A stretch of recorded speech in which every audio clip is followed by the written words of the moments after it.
दोस्तों, किसी भी चीज को छोटा समझकर हमें उसे कभी नजरअंदाज नहीं करना चाहिए, क्योंकि ऐसा करने से हम जीवन में बड़ी परेशानियों को न्योता देते हैं। आइए इसे एक कहानी के माध्यम से समझते हैं। नमस्कार दोस्तों, बोधि धर्मा चैनल में आपका दिल से स्वागत है।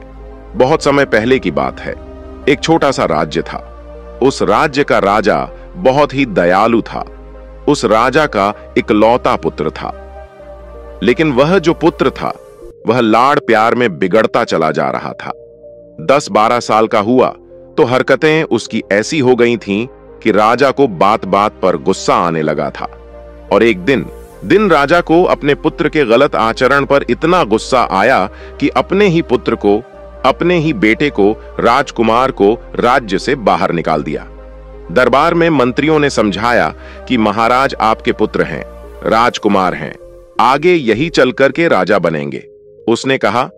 राजा ने किसी की नहीं सुनी। रानी रोती रह गई।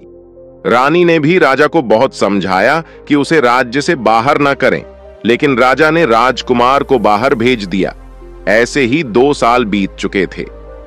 अब समय के साथ जब राजा बूढ़ा हुआ और उसे लगा कि वाकई में राज्य को अब राजा देना होगा, तो उसने अपने मंत्रियों को बुलाया और कहा कि देखो, सैनिकों को मेरे बेटे को लेकर के जाओ और मेरे बेटे को ढूंढ करके लाओ।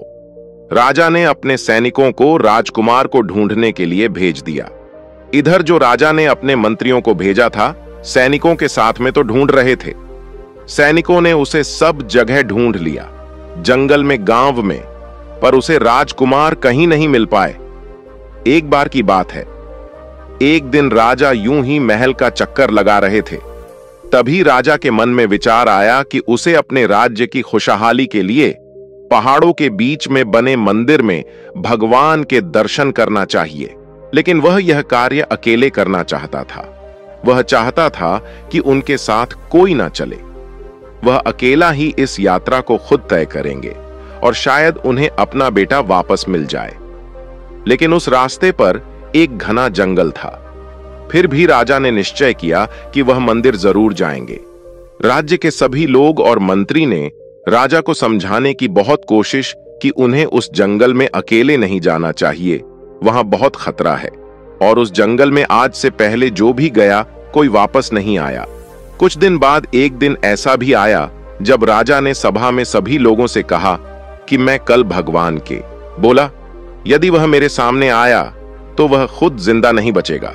मंत्री बोला, ठीक है महाराज, आप अकेले जाना चाहते तो आप जा सकते हैं, लेकिन आप बस एक बात याद रखना कि जैसे ही वह आपके सामने आए, आप उसे थोड़ा सा भी मौका मत देना, और उसे से मार देना नहीं तो वह आपको चोट पहुंचा सकता है। राजा ने बोला, तुम लोग मेरी चिंता मत करो, मैं अपनी रक्षा खुद कर सकता हूं। कल मैं यात्रा के लिए निकल रहा हूं। सभा समाप्त हो गई और रात हो गई। रानी ने राजा से कहा कि महाराज, आपका वहां अकेले जाना सुरक्षित नहीं है। हमने अपने बेटे को पहले ही खो चुके हैं, और अब आप भी चले गए तो हमारा क्या होगा। और रानी यह कहकर रोने लगी। राजा ने रानी से कहा कि देखना, मैं जब वापस आऊंगा तो अपने बेटे को भी साथ लेकर आऊंगा। और राजा सो गए। रात भी गुजर गई। अगले दिन राजा के यात्रा पर निकलने का वक्त हो चुका था। राजा यात्रा के लिए अपने महल से घोड़े पर बैठकर निकल गए। राजा अब महल से काफी दूर आ गए थे। रास्ते में उन्हें एक गांव नजर आया, तो राजा ने एक आदमी से उस मंदिर तक जाने का रास्ता पूछा। उस आदमी ने राजा से कहा कि आपका वहां अकेले जाना सुरक्षित नहीं। हे राजा ने कहा, आप मेरी चिंता मत करो। तो उस आदमी ने कहा कि आप यहां से सीधे चले जाइए। थोड़ी दूर जाने के बाद आपको एक जंगल दिखेगा। आपको उस जंगल को पार करना है, उसके बाद आप मंदिर तक पहुंच जाएंगे। राजा अब वहां से आगे बढ़ चुके थे। जैसे ही वह जंगल में कुछ आगे बढ़े, उनके सामने वहीं 2 फुट का आदमी आ गया। राजा उसे देखते ही चौकन्ना हो गए। राजा घोड़े से नीचे उतरे। राजा उससे कुछ पूछते उसे पहले उस 2 फुट आदमी ने राजा पर हमला करने लगा। राजा ने अपनी तलवार निकाल ली और उसे लड़ने लगे। लड़ते लड़ते उन्होंने उस 2 फीट के आदमी को नीचे गिरा दिया और उसकी गर्दन, उस पर दया करके उसको छोड़ दिया है। जाओ, तुम्हें भी मैं छोड़ता हूं, तुम भी क्या याद रखोगे। मेरी मंजिल कुछ और है, तुम्हें मारकर मुझे क्या मिलेगा? ऐसा कहकर राजा ने उसे छोड़ दिया। उसके बाद राजा ने अब अपनी यात्रा आगे बढ़ाई। राजा चलते चलते काफी दूर आ गए थे और सुबह से वह ऐसे ही चल रहे थे। शाम भी हो चुकी थी, इसलिए राजा ने एक पेड़ के नीचे थोड़ा आराम किया। वह बैठे ही थे कि उन्होंने देखा कि 8 फुट का एक आदमी तेजी से उनकी तरफ आ रहा। हे राजा उसे देखकर काफी भयभीत हो गए, क्योंकि वह आदमी आकार में बहुत ही लंबा था। जो उस छोटे आदमी ने अपना आकार 4 फुट से 8 फुट कर लिया। वह फिर राजा से लड़ने के लिए आया। राजा उसे देखकर हैरान हो गए। इतना बड़ा कौन आदमी है? राजा पूरी जान से उससे लड़े, लेकिन वह जीत नहीं पाए।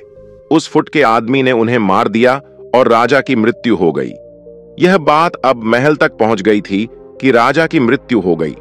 रानी के आंसू रुक नहीं रहे थे, सब बहुत परेशान थे। कुछ दिन बाद राजा के जो मंत्री थे, उन्होंने फिर से सैनिकों के साथ वह राजकुमार को ढूंढने के लिए निकल गए। मंत्री और सैनिकों ने उन्हें काफी ढूंढा। फिर उन्हें राज्य के बाहर एक नगर के चौराहे पर एक व्यक्ति भीख मांग रहा था। रोज की तरह दोपहर का समय था और उस राजा के जो मंत्री थे वह सैनिकों थे। उन्होंने देखा कि चौराहे पर बैठा था, तो मंत्री ने कहा, यह देखा देखा सा लग रहा है। आंखें मिल गईं, और जहां आंखें मिल गईं तो मंत्री ने सैनिकों से कहा, रुक जाओ, लेकर आओ इसको। उसको लेकर के आए। मंत्री ने देखा कि उस युवक के हाथों में राज चिन्ह था, जो कि सिर्फ राजकुमार के ही हाथ पर था। मंत्री अचानक उसके से पैरों में गिर गया। सारे सैनिक घोड़े पर से उतर गए। महाराज की जय हो, महाराज की जय हो कहने लगे, और यह जो फटे पुराने हाल में बैठा हुआ था, बिल्कुल बेडग हो चुका था, जिसका शरीर कमजोर सा लग रहा था। सैनिकों ने राजकुमार को घोड़े पर बैठाकर वहां से निकले।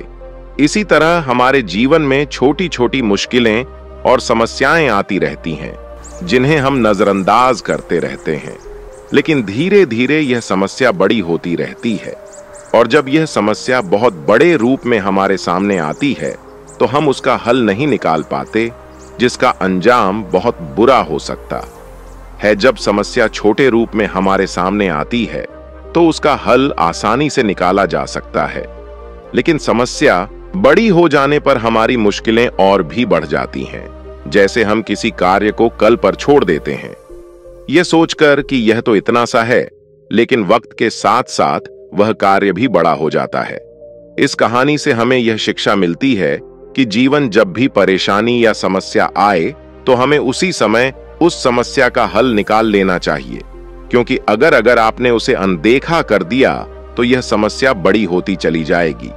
उसके बाद हो सकता है आप इस समस्या का हल नहीं निकाल पाओ। छोटी समस्या को हल करना आसान होता है और बड़ी समस्या को हल करना मुश्किल। इसलिए किसी भी समस्या को कल पर नहीं छोड़े, बल्कि उसे आज ही हल कर दें। दोस्तों, आपने आज के इस वीडियो से क्या सीखा, वह मुझे आप कमेंट में बता सकते हैं।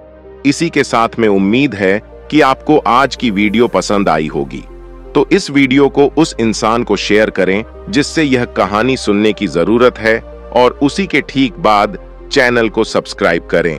तो चलिए फिर मिलते हैं ऐसी एक और नई वीडियो में एक नए मैसेज के साथ। तब तक के लिए अपना ख्याल रखें। धन्यवाद और नमो बुद्धाय।